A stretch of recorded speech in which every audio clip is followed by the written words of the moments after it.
Bienvenidos a esta edición de Espacios de Transparencia. Hoy estamos en nuestra séptima edición. Mi nombre es Juan Medina, soy coordinador de Transparencia Venezuela y hoy estaré a cargo de la moderación de esta actividad. Esta actividad, este espacio de hoy de Espacios de Transparencia, lo hemos denominado Servicios Públicos Inteligentes y Calidad de Vida, un reto global en pandemia. Y tiene mucha pertinencia este tema en nuestra situación actual, lo que nos ha tocado vivir, pero queremos darle contexto a nuestra discusión de hoy. Transparencia Venezuela impulsa que los gobiernos locales, los gobiernos regionales y el gobierno nacional sean gobiernos abiertos.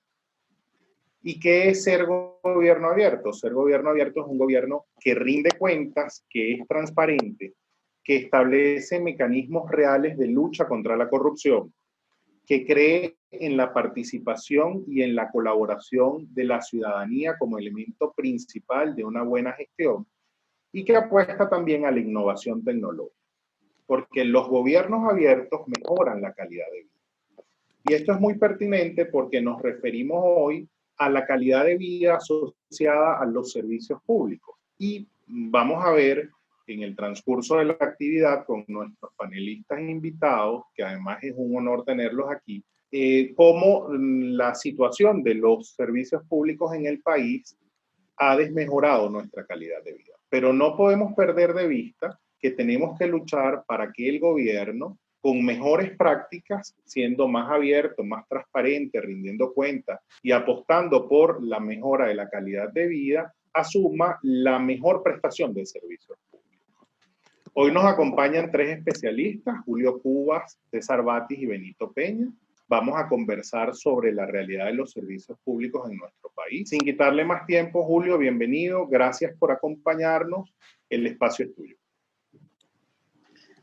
Buenos días, Juan, y gracias por la presentación. Bueno, buenos días a todos quienes nos acompañan en la mañana. Bueno, ya, digamos, has hecho un muy buen resumen de lo que hacemos, por lo cual voy a pasar directamente a los datos y, con el permiso de ustedes, voy a compartir pantalla de unas láminas en donde resumimos parte de esta información que les voy a presentar.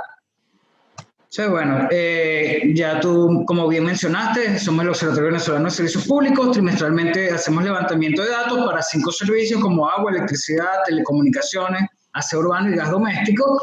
En este momento, llegar al tiempo, voy a hacer un resumen de los 3 que creemos que generan más impacto en la sociedad civil, que es electricidad, agua y gas, sobre todo impacto en la cotidianidad. Los demás también tienen un gran impacto en el funcionamiento de la sociedad, pero bueno, voy a hacer, digamos, a tratar de dar un pequeño resumen al respecto. Estas son las 10 ciudades que hemos abordado para este diagnóstico. Son ciudades que son polos de desarrollo regionales, representativas de algunas de varias de las regiones geográficas del país, de forma de establecer ciertas comparaciones y observar patrones en el comportamiento de los servicios. Recordemos que nuestra metodología se basa en la percepción que tienen los usuarios de cada uno de estos servicios. Entonces, bueno, sin más, entrando ya propiamente el tema del agua.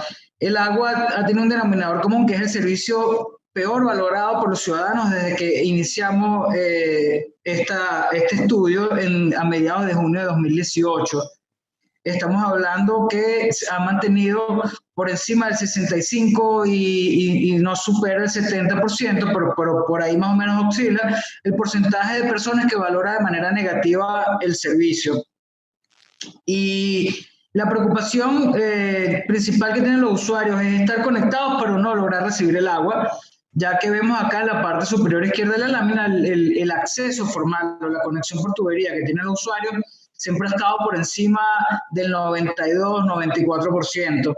Entonces, básicamente es un problema de que si bien existe la infraestructura, los hogares están conectados, el recurso no logra llegar de manera eficiente y oportuna a los hogares. Por supuesto, hay un tema de frecuencia, donde acá en este gráfico de la parte inferior, esas barras de color azul más oscuro, es cerca de un 40% del total consolidado de las 10 ciudades que está recibiendo el servicio bajo un esquema de racionamiento de 1 a 4 días a la semana. y que solamente cerca del 16% lo recibe de manera continua. Pero en el otro extremo, un 13% que dice que ni siquiera lo recibe o que es tan esporádica la frecuencia con que lo recibe, que bueno, para su entender ellos no están recibiendo agua.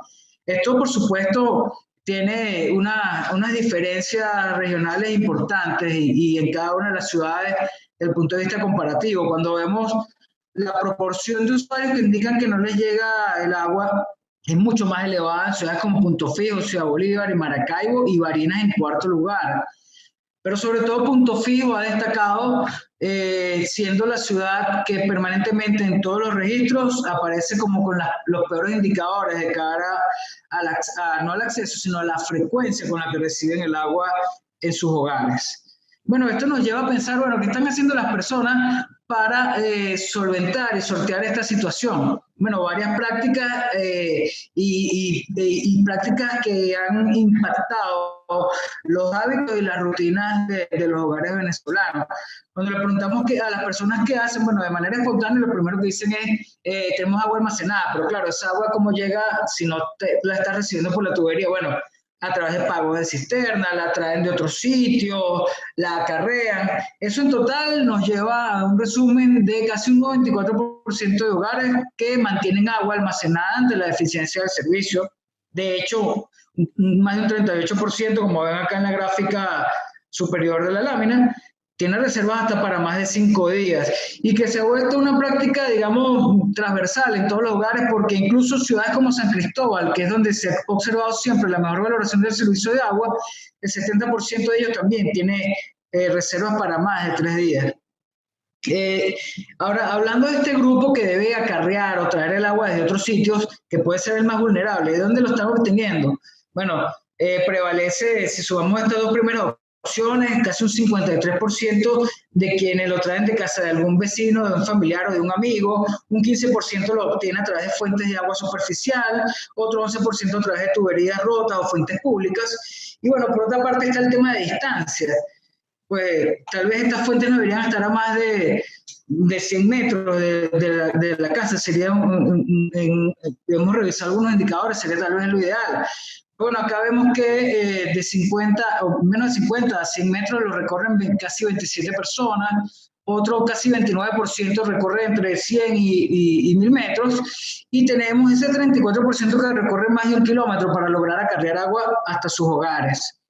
Por supuesto, también hay diferencias en cuanto al almacenamiento y las distancias recorridas por cada una de las ciudades que hemos evaluado, siendo los casos de Porlamar, Maracaibo y Punto Fijo, en donde se presentan, podemos ver en la parte superior izquierda, el color azul más oscuro, es el porcentaje de personas que tienen, o de hogares que mantienen reservas de agua para más de 5 días en mayor proporción. Igualmente el tema de las distancias en Punto Fijo, y siendo coherentemente la ciudad con mayores deficiencias del servicio, también es la ciudad en donde en mayor medida se recorren distancias más largas para lograr obtener el recurso. Y bueno, ahora el agua como para el uso humano, más allá de una fuente de higiene o de limpieza. ¿Cómo están haciendo las personas para potabilizar el agua? Bueno, las 3 primeras opciones principales, que suman el 84% de las respuestas, es hervir agua, comprar agua embotellada, usar filtro. Por supuesto, hervir el agua siempre ha sido la más común y la más frecuentemente, digamos, aplicada, porque es la más económica, es la más fácil, es la más práctica, casi el 40% de las respuestas. Pero la segunda opción es la compra de agua embotellada, incluso sobre el filtro, sobre el uso de cloro o pastillas purificadoras.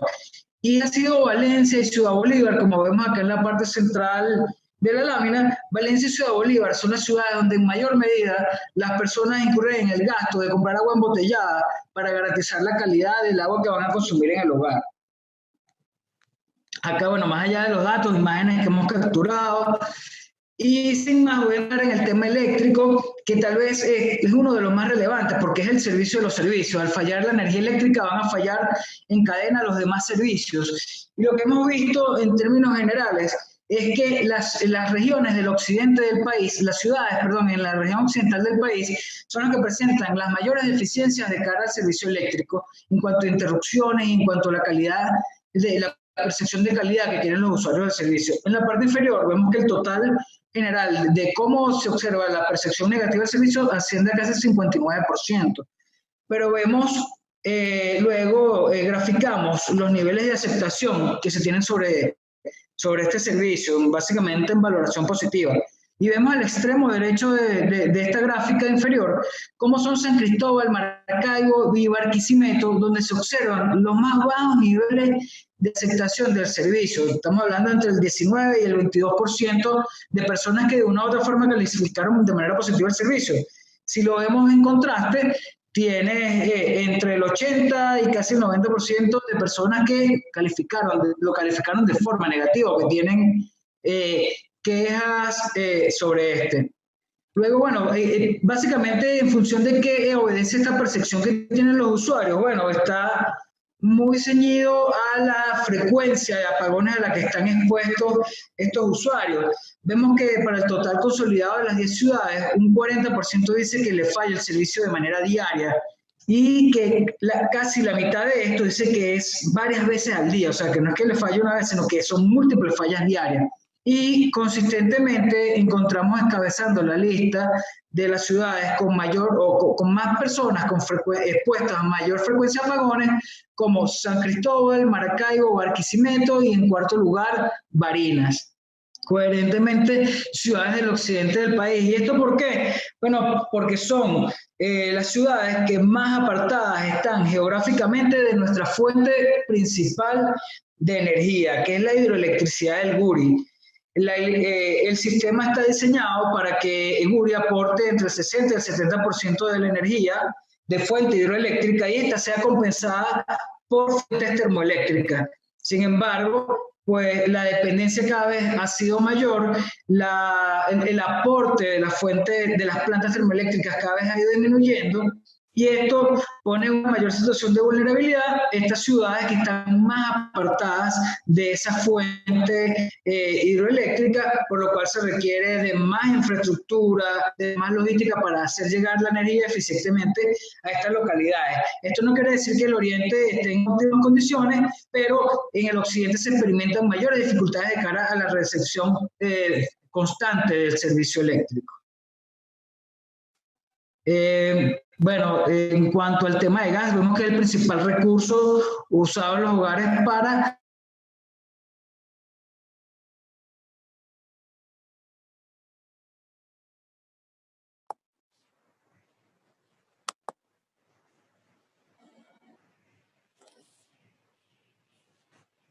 Pareciera que hemos perdido la señal. video. Voy a detener el video porque creo que tengo una pequeña falla con el internet. No sé si aún ven la presentación. Ya estoy terminando. Bueno, y el tema del gas, ya para culminar. Ya quedó la presentación, digamos, pegada en la misma lámina. Pero bueno, para resumir, en cuanto al tema del gas, es muy medular también porque el 94% de los hogares venezolanos dependen del gas como forma de cocinar sus alimentos. Y de este porcentaje de usuarios exclusivos de gas, solamente alrededor del 20% tiene acceso al gas directo. El resto depende de la recarga de cilindros o de bombonas y es aquí donde están la mayoría de las dificultades. Y aunque vimos que se experimentó una mejora en la distribución de estos cilindros, en la recarga de estos cilindros en términos generales, pasando de un 58% de hogares que no lo recibían de manera oportuna en junio del año pasado y llegó a 18% en la última medición de abril de este año, vemos que hay ciudades que siguen manteniendo dificultades para la recepción o la recarga del cilindro de manera oportuna, como casos de Ciudad Bolívar, San Cristóbal, Maracaibo y Punto Fijo. San Cristóbal y Maracaibo, además, con el particular de que son las ciudades en donde en mayor proporción están pagando esta recarga con moneda extranjera. Bueno, la presentación veo que se quedó... bueno, aquí pasó la lámina. Pero bueno, ya para cerrar, lo que le quería mostrar es cómo estos tres servicios tienen un impacto en la cotidianidad de los hogares venezolanos. En el caso del agua potable, donde un 43% de los consultados debió modificar el tipo de alimentos que iban a consumir por no contar con agua en ese momento. El caso del gas, donde un 53% de los consultados debió modificar la forma en que iban a cocinar ese alimento o tomar otras medidas distintas a las habituales por no contar con gas en el momento en que iban a cocinar. Y pareciera que tal vez el servicio eléctrico es el que proporcionalmente genera mayores impactos cuando vemos que el 70% de los encuestados debió modificar algún aspecto de su rutina cotidiana por no contar con el servicio de energía eléctrica, siendo más altos estos valores en San Cristóbal y Maracaibo. Bueno, ya espero que este resumen le sirva a los fines de la actividad. Igualmente quedo a la orden y a la disposición para responder cualquier pregunta, y para ampliar más información al respecto pueden a través de nuestras redes sociales consultar y obtener boletines descargables. Así que bueno, muchísimas gracias. Julio, muchísimas gracias. Impactante ver en cifras la realidad venezolana y te agradecemos por la claridad de la explicación. Nuestro segundo panelista es César Batis. Nos complace que estés con nosotros, César. El turno es tuyo. Bueno, muchas gracias, Juan. Muchas gracias a Briseida, a Benix, a Jesús y a todo el equipo de Transparencia Venezuela. Y bueno, y después de haber escuchado a Julio con toda esta radiografía, más bien diría que una tomografía de los servicios públicos en Venezuela.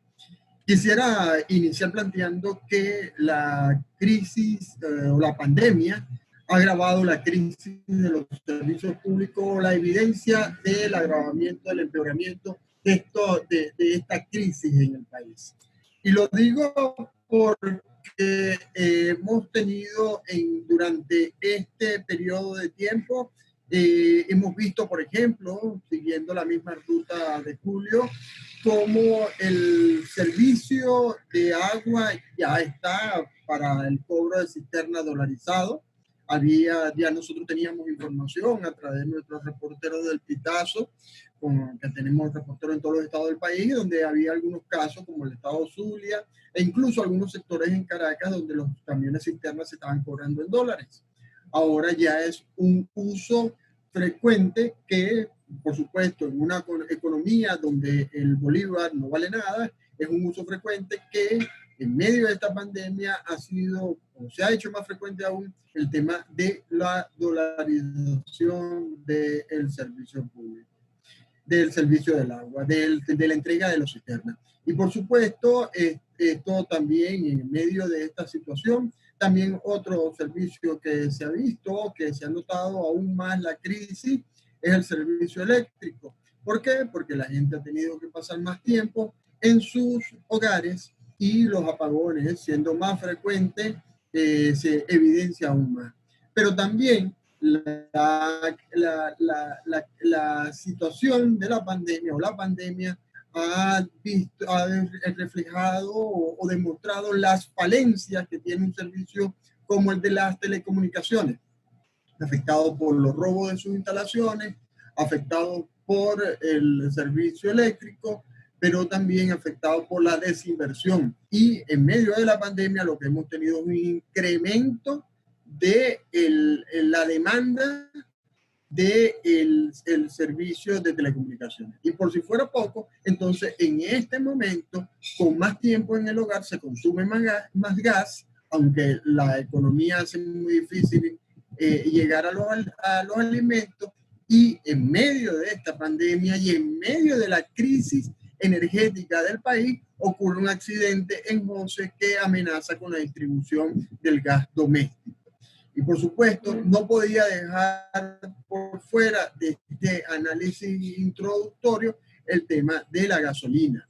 La crisis que estamos enfrentando con la gasolina era una crisis que iba a llegar con o sin pandemia. Lo que hizo la pandemia fue regular los tiempos de empeoramiento de la crisis y favorecer al gobierno con la excusa de llevarnos a todos a una cuarentena para poder estirar la poca reserva que quedaba de gasolina. Hoy día, la información que se tiene es que ya aparentemente está garantizado el servicio, el suministro de gasolina hasta finales del año gracias a la gasolina iraní, gracias a gasolina que tiene tanqueada Wilmer Ruperti en Aruba, gasolina comprada afuera, gracias también a que están comenzando a producir con una situación muy frágil en El Palito y en Cardón.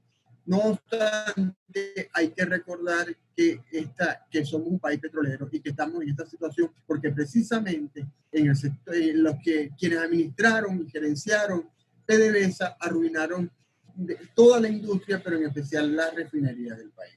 Pero quiero en este momento y en los minutos que me enfocarme en el tema eléctrico, porque como bien dice Julio, el servicio eléctrico es el gran servicio. Fíjense ustedes que sin servicio eléctrico no podemos perforar pozos en el occidente y el oriente y en los llanos del país. Sin el servicio eléctrico no podemos tener la refinería funcionando adecuadamente. Sin el servicio eléctrico, las estaciones de servicio no funcionarían. Sin el servicio eléctrico, las telecomunicaciones fallarían. Sin el servicio eléctrico, el servicio del bombeo de agua fallaría, como está ocurriendo en estos momentos en Caracas después de un accidente en una de las instalaciones, un accidente eléctrico no atribuido a la distribución de energía eléctrica, pero sí un accidente interno. Entonces, sin el servicio eléctrico, los demás servicios no funcionarían. ¿Y en qué situación estamos en estos momentos? En estos momentos de la pandemia. Estamos en el mínimo de generación eléctrica posible. El consumo de megavatios, de acuerdo a la información suministrada por funcionarios del sector eléctrico y presentada por los ingenieros José Aguilar y Miguel Lara, el consumo en megavatios está alrededor de los 12.000 megavatios, pero se está entregando a los ciudadanos 11.000 megavatios, casi todo de ello proveniente del Guri. ¿Y eso qué significa? Eso significa que se está exponiendo el país a una sobrecarga en las líneas de transmisión que salen del Guri, y eso pudiera provocar apagones, accidentes que originarían periodos de no prestación del servicio eléctrico por un tiempo que no pudiéramos determinar en estos momentos, pero que hay que hacer la salvedad que el equipo de Corpoelec, la gente que está ahorita al frente de Corpoelec, se ha acostumbrado a vivir en medio de esta crisis, sabe cómo más o menos solventar y resolver estos apagones, y por eso adelanto, porque seguro que es una de las preguntas que van a hacer por allí, adelanto para decirles que no se espera que haya un apagón nacional como lo que ocurrieron el año pasado, de tanta dimensión en horas, en tanta dimensión en días. Pues pudiera haber por esa sobrecarga en la línea de transmisión que salen del Guri, apagones que se generarían por sectores, sobre todo afectando el centro-occidente del país, más no estos apagones, como repito, ocurrieron en febrero y marzo del año pasado, perdón, en marzo del año pasado.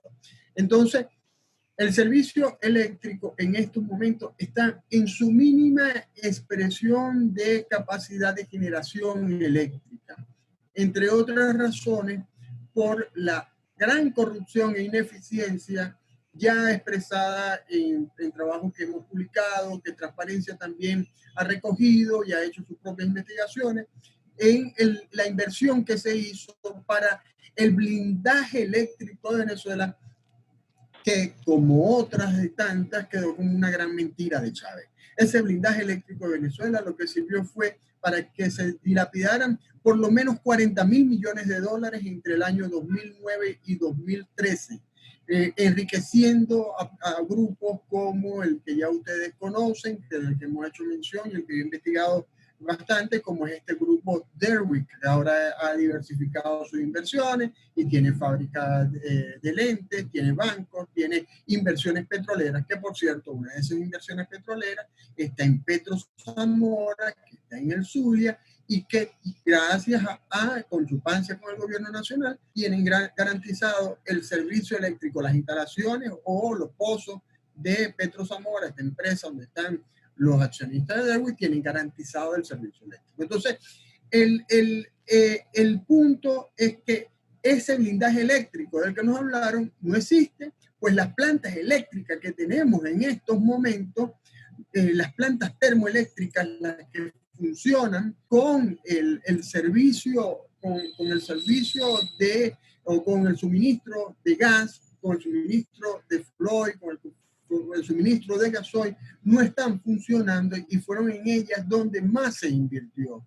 Entonces, ¿qué tenemos? Tenemos este escenario que si llegase a haber una recuperación económica del país, no tendríamos sistema eléctrico para soportar esta recuperación económica del país. Si incluso, y esto lo vuelvo a citar a Aguilar y Lara, que dicen que si regresaran de pronto los 5 millones de migrantes o la mitad de esos 5 millones de migrantes que se fueron del país en medio de la crisis, el consumo eléctrico aumentaría tanto y el sistema eléctrico no tendría capacidad. Si bien es cierto que estos grandes apagones en esta situación que se está presentando ahorita de un bajo consumo, de una baja distribución de energía o una baja generación de energía, si bien es cierto que estos grandes apagones no están planteados, sí podemos ver, y el Observatorio Venezolano de Servicios Públicos lo ha reportado, y lo hemos reportado a los medios de comunicaciones, que siguen ocurriendo apagones parciales en ciertos sectores. Ya esos son apagones que están asociados más con la distribución. Pero sí quería advertir algo acá, que una información que me dieron expertos del Grupo Subaga, una información algo delicada porque ya sabemos cómo se maneja el gobierno venezolano y cómo lo manejo. El caso, por ejemplo, cuando el colega Luis Carlos Díaz dio aquella información para que la gente se preparara en caso de un apagón, cómo recoger información. Hay una situación bien delicada en Caracas, y es que las líneas los cables que vienen de las subestaciones, por ejemplo, de Boyacá, a zonas importantes de Caracas, esas líneas están protegidas por nitrógeno, y esas líneas que necesitan mantenimiento constante, y ese mantenimiento constante no se ha dado, y ese pudiera ser un evento que tendríamos y que generaría apagones puntuales, no nacionales, por un tiempo determinado. Finalmente, ya para ir terminando, quisiera hablar también de qué es el futuro.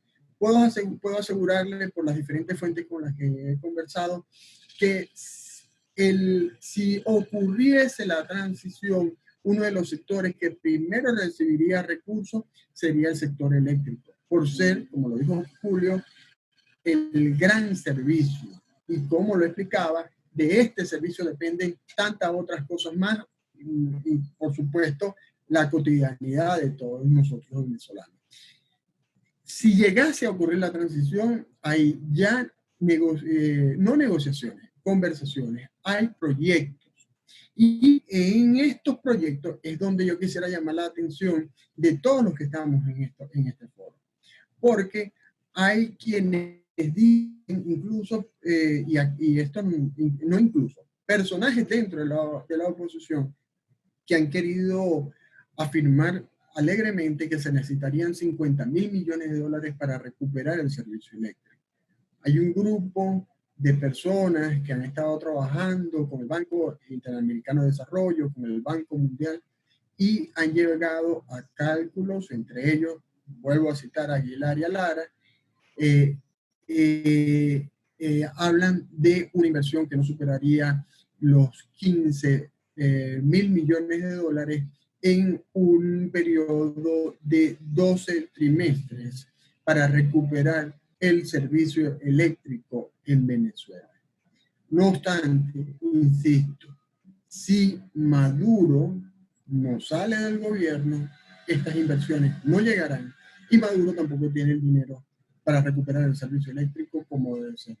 Entonces, estamos entrampados en cuanto al servicio eléctrico, porque por un lado si Maduro continúa en el poder, no tienen los recursos para invertir en el servicio eléctrico, y si por alguna razón hubiese una recuperación económica, el servicio eléctrico como está, no tiene la capacidad para soportar esa reapertura. Hablemos ya más específicamente de la apertura de zonas industriales en el país.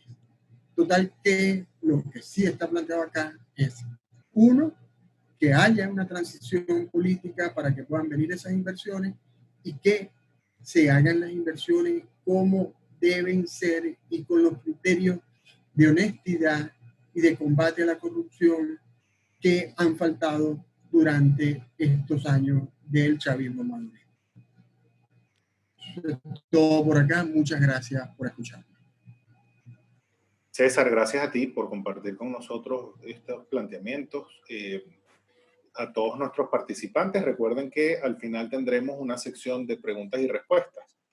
Nuestro tercer panelista de hoy, yo les voy a transmitir una presentación que nos ha dejado el profesor Benito. Voy a compartir pantalla con ustedes. Compartir la pantalla. Hablar sobre un reto global, servicios públicos inteligentes y calidad de vida, supone partir de situaciones como la siguiente. Los retos actuales los venimos arrastrando desde hace décadas. Los retos actuales los hemos esquivado y no los hemos atendido durante décadas. De tal manera que no podemos simplificar el problema diciendo que la calidad de los servicios se han deteriorado producto de la crisis actual, o incluso no podemos esperar que, superada esta crisis y superada la crisis de la pandemia, vamos a tener cambios mágicos en la calidad de los servicios. Eso no es posible porque los cambios de los servicios públicos requieren de liderazgo que sepan interpretar cuáles son los problemas que tenemos, que sepan diseñar soluciones y movilizar acciones que se sostienen en el tiempo para cambiar lo que en este momento se puede cambiar y crear condiciones para generar cambios a futuro.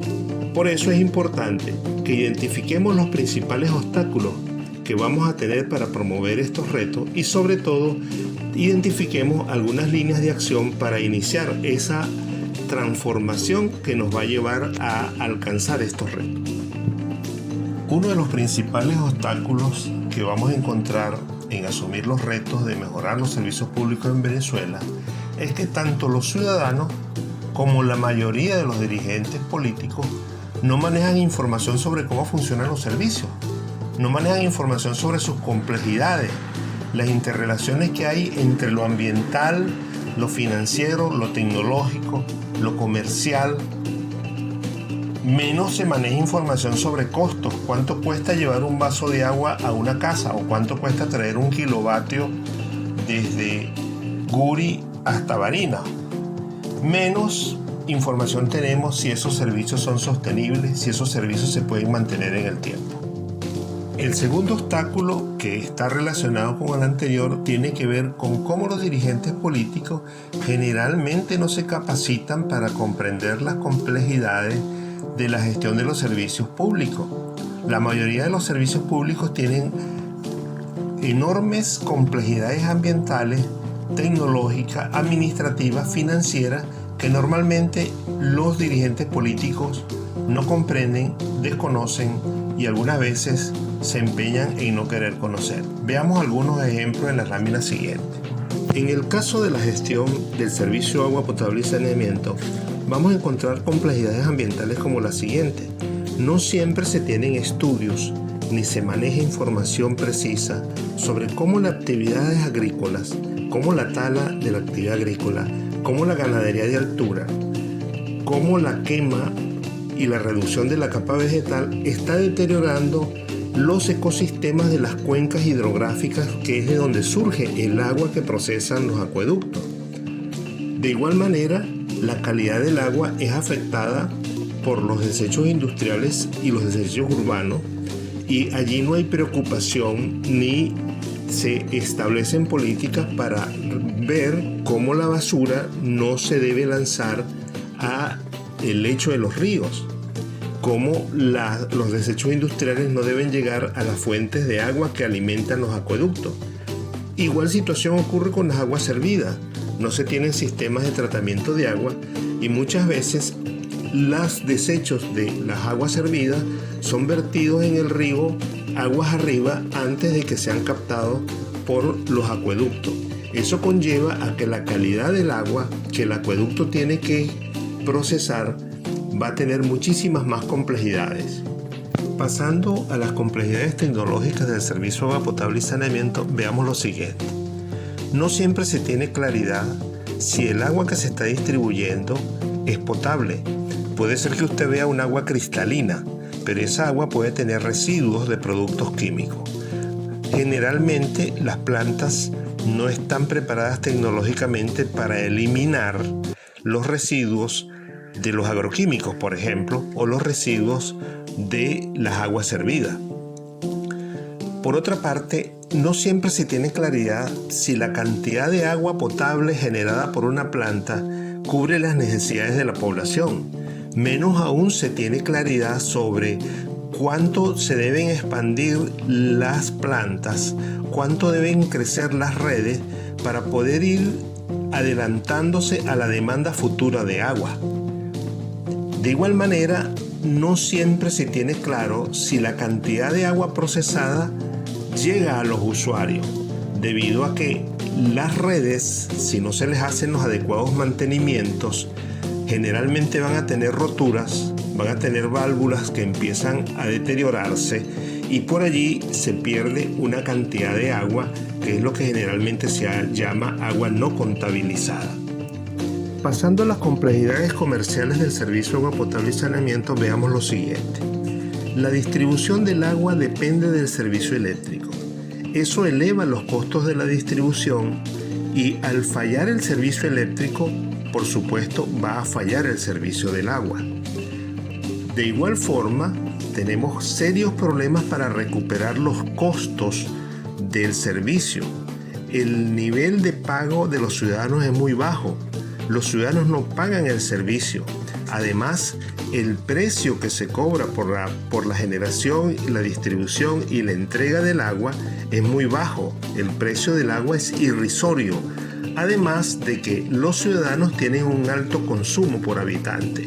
Entonces, si los costos de distribución se van elevando, si no se cobra el servicio, si el precio es muy bajo, si los ciudadanos no tienen en sus hogares medidores que controlen su consumo y si no se les cobra el consumo, van a tener un alto consumo de agua. Por lo tanto, estos factores financieros son los que han reducido la capacidad de hacer expansiones y el adecuado mantenimiento de las instalaciones de los sistemas del servicio de agua potable y saneamiento. Además del desconocimiento de las complejidades antes descritas, encontramos otros obstáculos como los siguientes.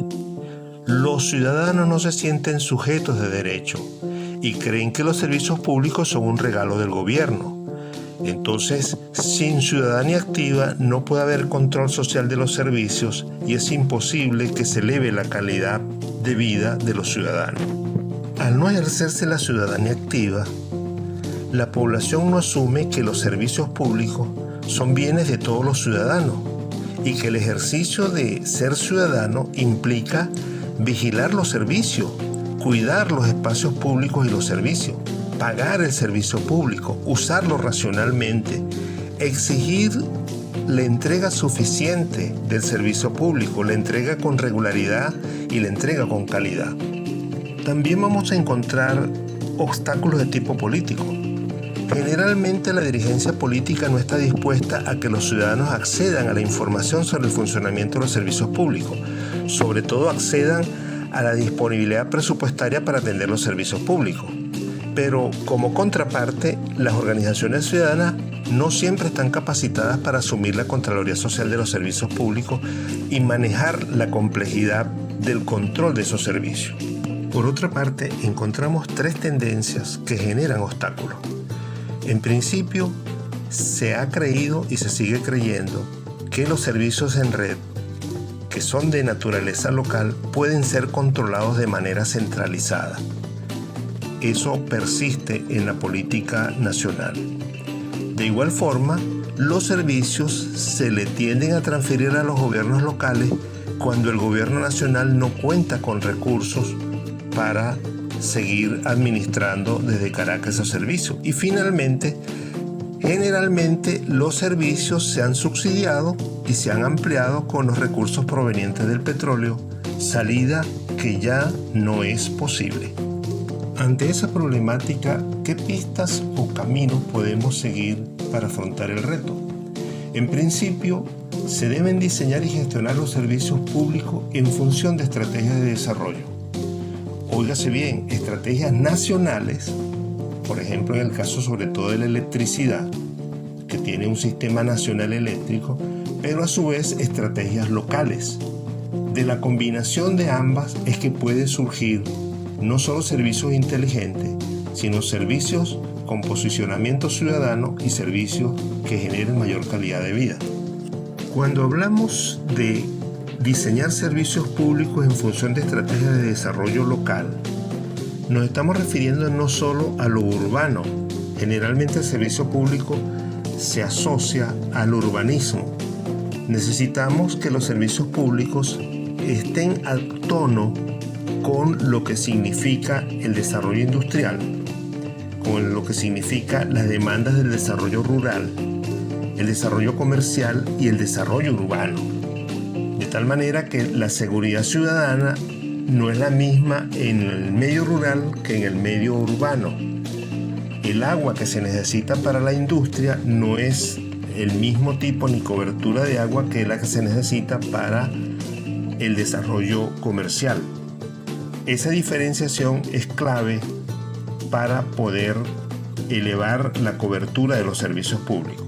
Otra de las pistas es el desarrollo, la promoción de redes locales de participación ciudadana para el control de los servicios públicos.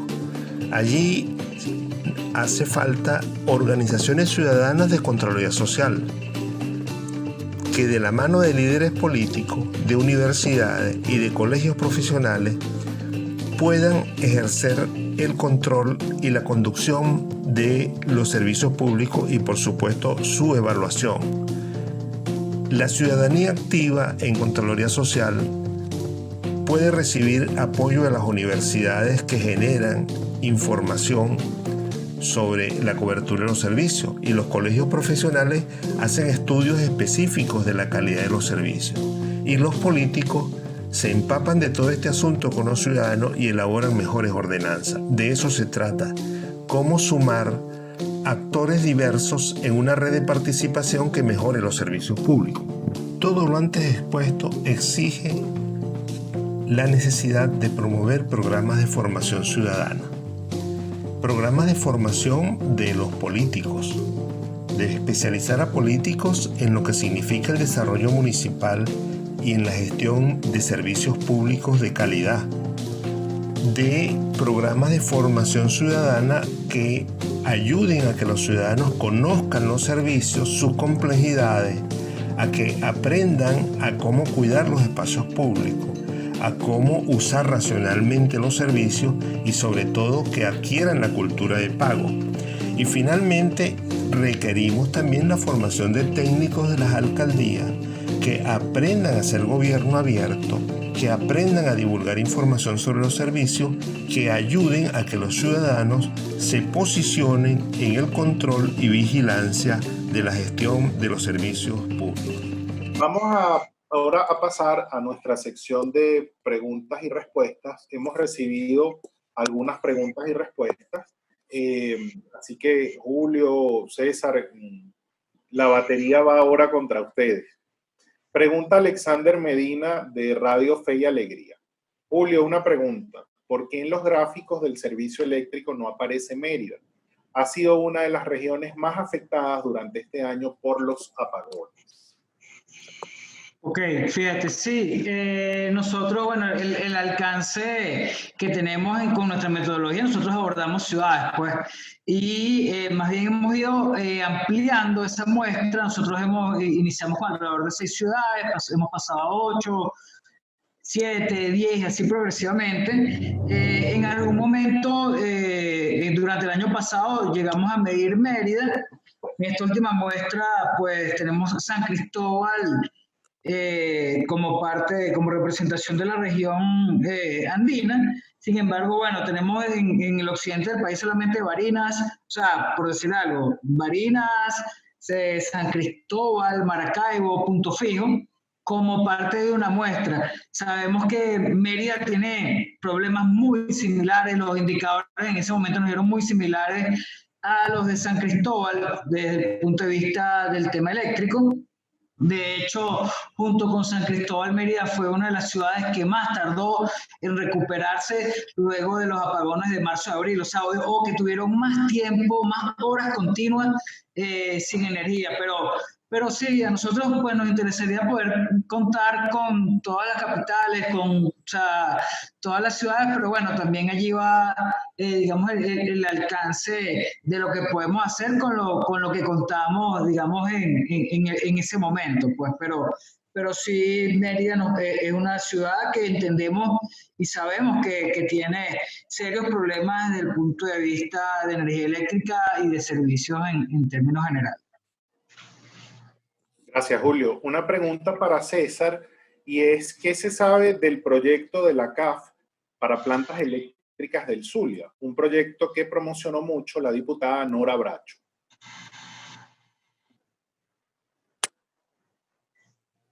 Mira, sabes que sobre ese proyecto se generó mucho...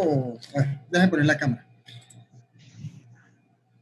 Nosotros fuimos los primeros en publicar información criticando ese proyecto, e incluso debo decirlo abiertamente, y bueno, y Jesús Urbina que está allí, lo hablamos en su momento y publicamos una nota.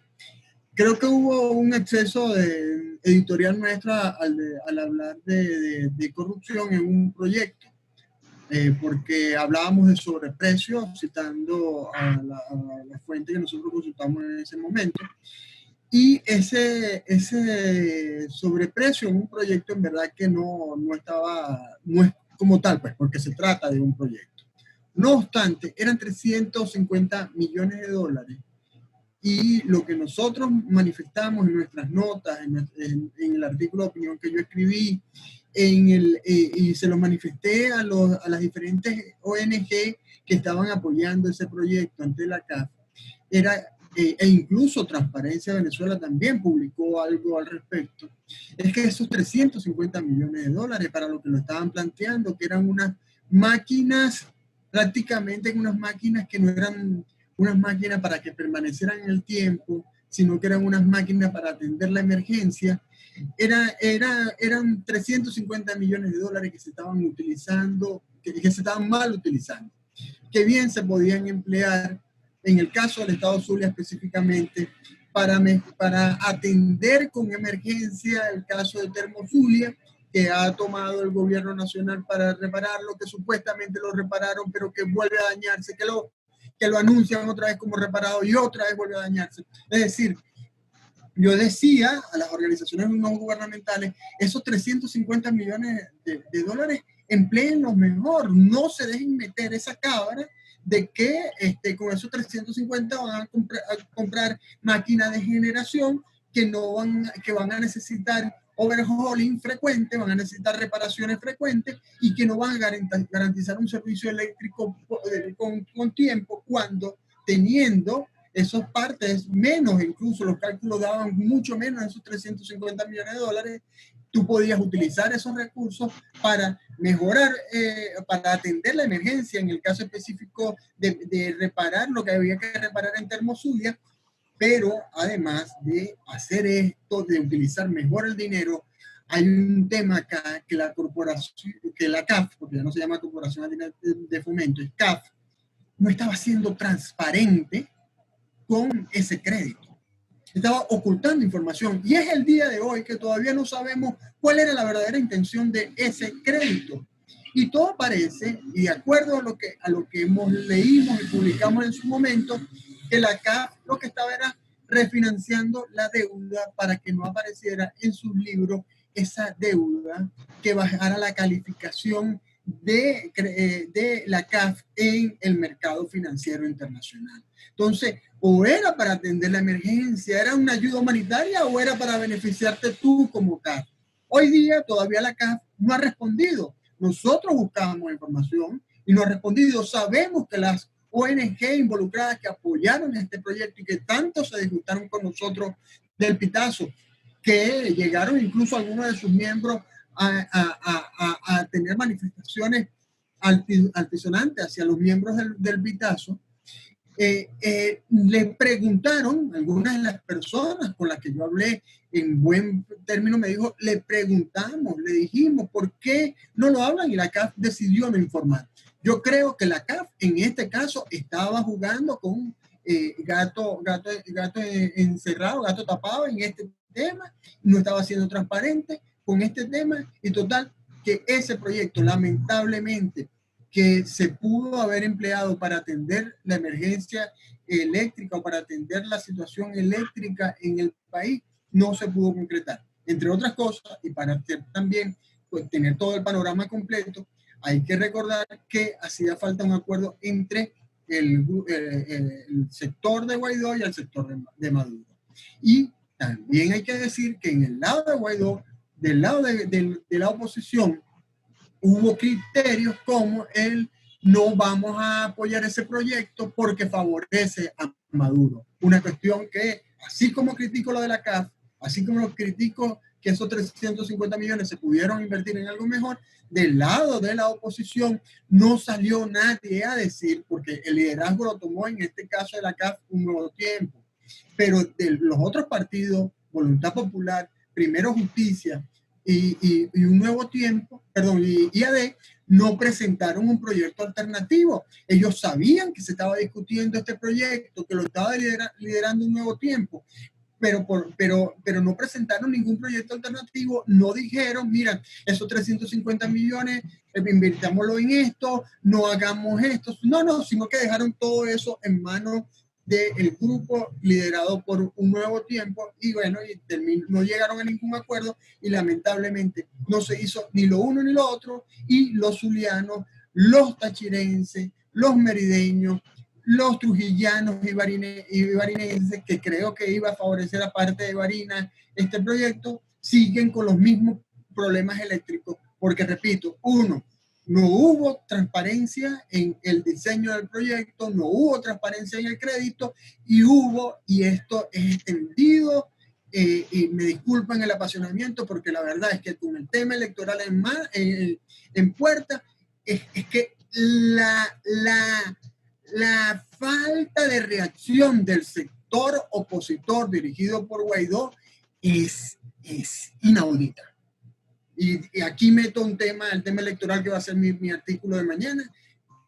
Las elecciones están planteadas, vamos a las elecciones, ya tenemos un nuevo Consejo Nacional Electoral y la oposición, me salgo del tema, pero es importante decirlo, porque es un elemento que revela el diagnóstico de lo que es la oposición, el liderazgo de la oposición que tenemos. No hay una estrategia en estos momentos para decir vamos a votar y tampoco hay una estrategia para decir nos abstenemos. Cualquiera de las dos decisiones que se tomen necesitan una estrategia que sea acompañada por la ciudadanía. Y esta falta de estrategia, se nota también en un tema como el sector eléctrico y en un caso específico, y disculpen lo largo que he sido, que ya me he tomado casi 10 minutos, porque es un caso que me llega muy de cerca y me apasiona, de la CAF, también se notó esa falta de estrategia, esa falta de visión, también se notó en el crédito de la CAF. Gracias, César. Nos siguen llegando preguntas. Voy a agrupar dos preguntas y se las voy a hacer a ambos, tanto a Julio como a César. Para que nos dé tiempo de responder a todos, les pido que esta que les voy a hacer sea muy breve. ¿Desde cuándo se remonta el deterioro de los servicios públicos? Y la uno, con otra pregunta, ¿el gobierno de Chávez está involucrado en la destrucción del servicio eléctrico nacional? ¿Cuáles son las principales causas? Julio, adelante.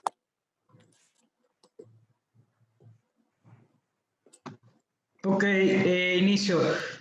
Bueno, ya desde principios de la primera década de 2000, o sea, hay una historia de baja o de disminución en la asignación de recursos en temas vinculados al menos hablando del tema eléctrico, igual puede un comportamiento similar en temas de acueducto, pero sobre todo en el tema eléctrico, que terminó cerca del 2010 en alguna fase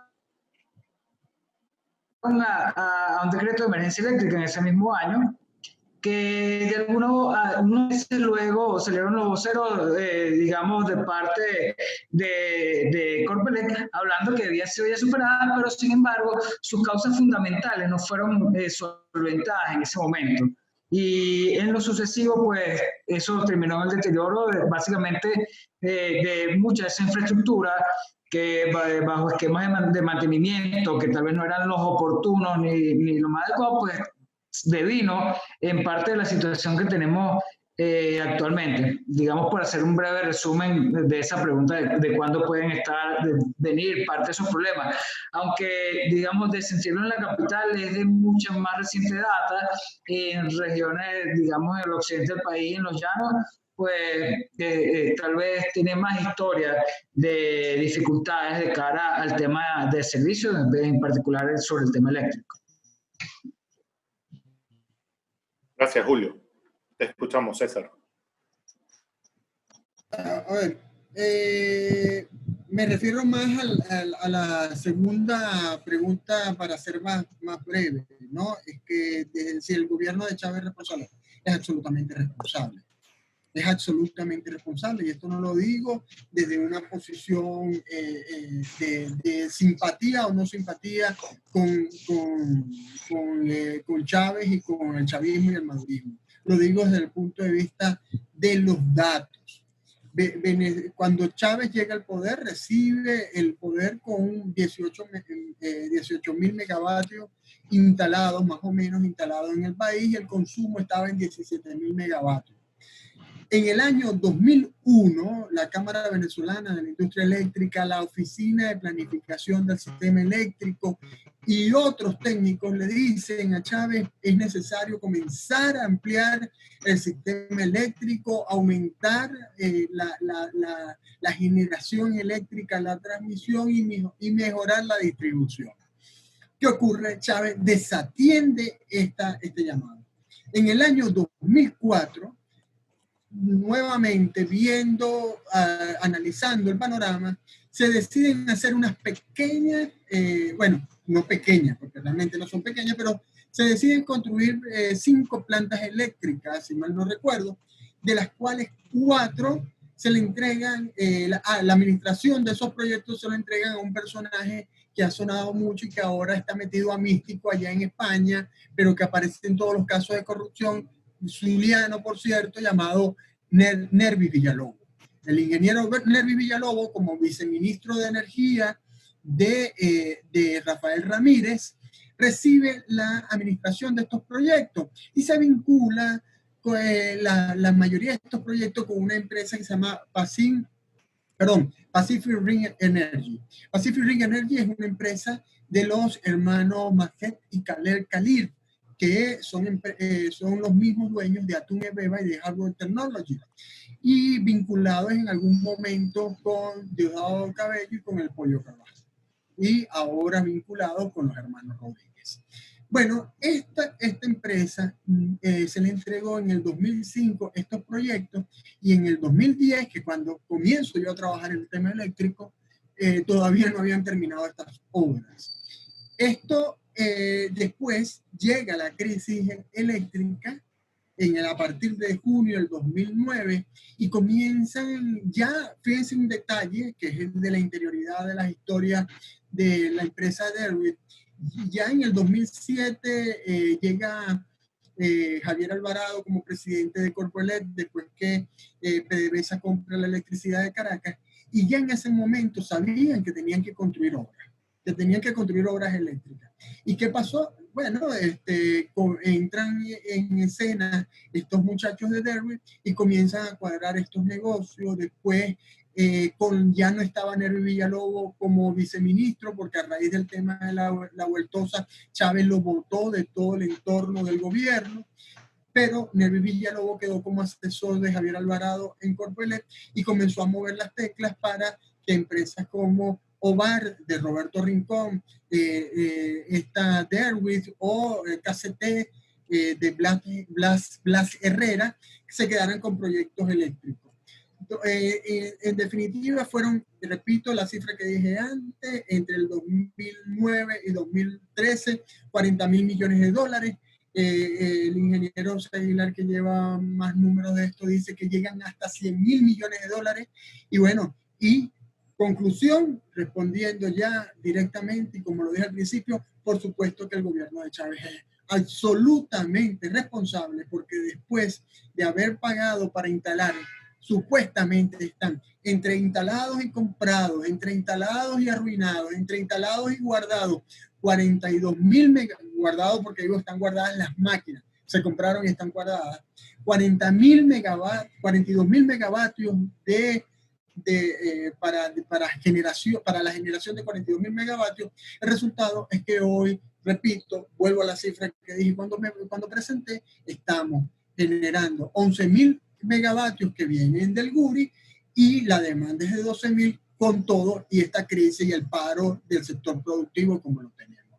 Total, repito, es absolutamente responsable y lo digo a partir de los datos y no de alguna creencia política, ideológica o simpatía hacia un personajes o partidos políticos. Gracias, César. Para cerrar, yo quisiera plantearles tanto a César como a Julio una interrogante. Ustedes claramente nos han mostrado datos, cada uno en sus áreas, de cómo está la situación. Y pareciera, y creo que pareciera es muy benevolente el término, estamos seguros que hoy en día conseguir información y conseguir datos es misión difícil, se hace cuesta arriba. En este contexto les pregunto, con un nuevo gobierno que apunte a la recuperación de servicios públicos, ¿cuáles son los principales retos que ese nuevo gobierno debe asumir en materia de transparencia, en materia de rendición de cuentas, para que los servicios públicos mejoren y la calidad de vida del venezolano se recupere? Empezamos con César. Como prefieran. Adelante, Julio, ya que estás tú, adelante. Bueno, mira, me parece importantísimo de cara al tema de recuperación de los servicios públicos, un factor que es el institucional. O sea, instituciones, bien sea el modelo que sea, que eso ya es parte de otra discusión, porque bueno, tenemos, o sea, hay datos de un porcentaje importante de la población que opina que el tema de la privatización puede ser positivo para las empresas, pero bueno, sea el modelo que sea, instituciones, bueno, primero como mencionas, transparentes, pero que funcionen y que, digamos, estén abocadas a la optimización del servicio que prestan en primer lugar, y eso va tanto desde los esquemas, digamos, gerenciales, como todos los procesos que tienen que ver con inversión y mantenimiento, propiamente hablando del tema de infraestructura, porque las empresas de servicios son entidades que demandan que no paran, que un personal que esté capacitado en cada una de esas operaciones. Y por supuesto, el tema de las tarifas, bien sea igualmente por la vía que sea, bien sea bajo sistema impositivo,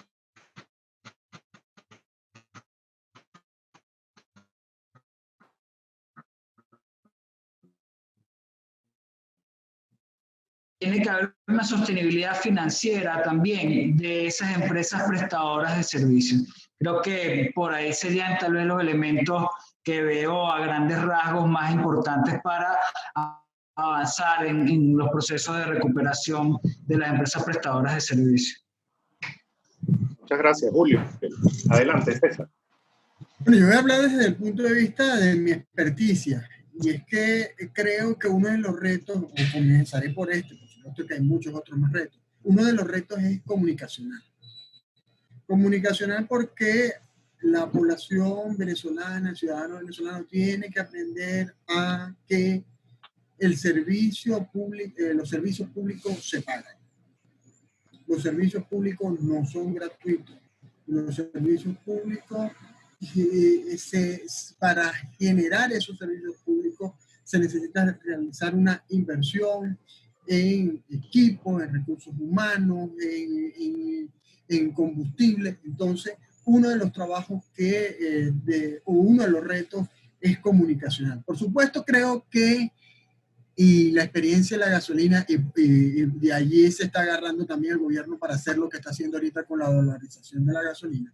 El servicio, la experiencia, las malas experiencias que hemos tenido, facilitan el que haya una mejor conciencia a la hora de pagar por el servicio público. Porque tienes que escoger entre pagar por un servicio y tenerlo, o no pagar y no tenerlo.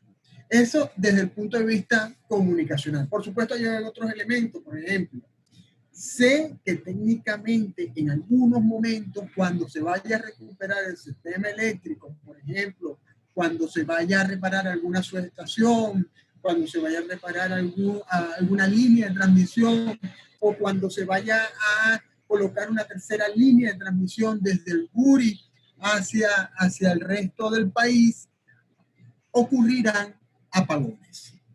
Y eso es otro tema comunicacional que el gobierno tendrá que manejar con cuidado con la ciudadanía. Y tienen que entenderse que esta suspensión de los servicios es una suspensión de los servicios controlada en función de mejorar el servicio. Desde el punto de vista de recursos humanos, mira, hay retos. No estoy diciendo que el personal que está ahorita en Corpoelec no sea un personal capacitado, pero no están todos los que se necesitan. En Corpoelec hay que comprar desde uniformes hasta vehículos. Es una empresa que está totalmente en ruina y hay que formar al personal. Hay que retomar, por ejemplo, yo que trabajé en la electricidad de Caracas, recuerdo que se hacía mucho hincapié en la necesidad de trabajar de forma segura, y uno que estaba como ciudadano común, siendo empleado de la electricidad, pasaba por algún punto donde estaba trabajando un personal de la electricidad de Caracas y veía que no tenía los 3 guantes que tenía que tener para trabajar con las líneas de alta tensión, uno hacía una notificación, lo decía, y a esa persona se le llamaba la atención. Entonces, es un tema, como lo decía Julio también, es un tema institucional, es reinstitucionalizar, como todo en el país, los servicios públicos, y en este caso, que es el mejor conozco, el servicio eléctrico. Otro reto, mira, ahí el tema, y sobre todo con el tema de la transparencia, hay que aplicar, yo no digo reformar, aplicar la ley de transparencia como está, y abrir los concursos internacionales para que las mejores empresas se encarguen de suministrar los equipos y suministrar los servicios que sean necesarios para la recuperación del sector eléctrico. Y por supuesto, las cabezas que estén en el sector eléctrico en este momento no tienen que ser cabezas políticas, tienen que ser cabezas técnicas que resuelvan los graves problemas que existen aplicando la técnica y no la política. Gracias, César. Queda claro que para la recuperación de los servicios públicos es necesario que el gobierno sea transparente y rinda cuentas, que establezca mecanismos reales de lucha contra la corrupción para que recuperemos nuestra calidad de vida.